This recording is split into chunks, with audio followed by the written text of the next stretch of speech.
ഇപ്പോൾ എൻ്റെ എല്ലാ ക്ലയൻസിനും ബഡ്ജറ്റ് ഫ്രണ്ട്ലി ആയിട്ടുള്ള ഹാമ്പേഴ്സ് മതി കേട്ടോ.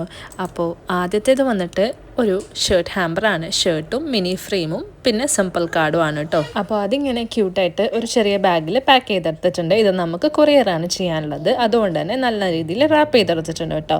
രണ്ടാമത്തേത് വന്നിട്ട് ഒരു ഫ്രെയിമും പിന്നെ കിറ്റ്കാറ്റ് ബൊക്കെയാണ്. പാക്കിങ് ആസ് യൂഷ്വൽ ഗിഫ്റ്റ് ബാഗിലാണ്. അപ്പോൾ ഗിഫ്റ്റ് ബാഗിൽ ഞാനിതാ വിനാൽ സ്റ്റിക്കേഴ്സൊക്കെ ഒട്ടിച്ചിട്ട് റെഡിയാക്കി എടുത്തിട്ടുണ്ട്. ഇനി ഇതിലോട്ടേക്ക് കസ്റ്റമർ പറഞ്ഞനുസരിച്ചിട്ട് ഓരോ സാധനങ്ങൾ നമുക്ക് വെച്ച് കൊടുക്കാം. ആദ്യം തന്നെ ഒരു ടീഷർട്ടാണ്, അതൊന്ന് ടൈ ചെയ്ത് കൊടുത്തിട്ടുണ്ട്. പിന്നെ നമ്മളുടെ ഫ്രെയിം, പിന്നെ അതിൻ്റെ കൂടെ തന്നെ ഒരു മിനി ഫ്രെയിം കൂടി ആഡ് ചെയ്യാൻ പറഞ്ഞിട്ടുണ്ടായിരുന്നു. പിന്നെ കാർഡിൽ നമ്മൾ വിഷസ് കൂടി ആഡ് ചെയ്ത് കൊടുത്തു. ഇതാണ് ബാഗിൻ്റെ ഫൈനൽ ലുക്ക്. ഇതിൻ്റെ കൂടെ ഒരു കിറ്റ്കാറ്റ് ബൊക്കെയും കൂടി സെറ്റ് ചെയ്തെടുത്തിട്ടുണ്ട് കേട്ടോ. അപ്പോൾ അതൊക്കെ വെച്ച് എടുത്തിട്ടുണ്ട്. ഇനി അടുത്തത് നമ്മളെ ക്ലയൻറ്റ് പറഞ്ഞത് തീരെ ബഡ്ജറ്റില്ല, എന്തെങ്കിലും ഒന്ന് കൊടുക്കണം അങ്ങനെയായിരുന്നു കേട്ടോ.